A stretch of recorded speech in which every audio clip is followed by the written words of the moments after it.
महायुतीचा मुख्यमंत्री पदाचा चेहरा हा भाजपचाच असणार। एबीपी माझाला सूत्रांची माहिती। एक मुख्यमंत्री आणि दोन उपमुख्यमंत्री पॅटर्न कायम राहण्याची शक्यता।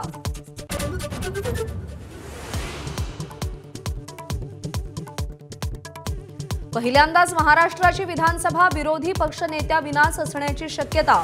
विरोधकांपैकी एकाही पक्षाला 28 जागांचा आकडा गाठता न आल्यानं विरोधी पक्षनेते पदाची शक्यता धुसर। विधानसभा निवडणुकीत महायुतीचा अभूतपूर्व विजय। भाजपला आतापर्यंतचं सर्वात मोठं यश। महाविकास आघाडीचा दारुण पराभव। 50चा आकडा गाठणंही मुश्किल।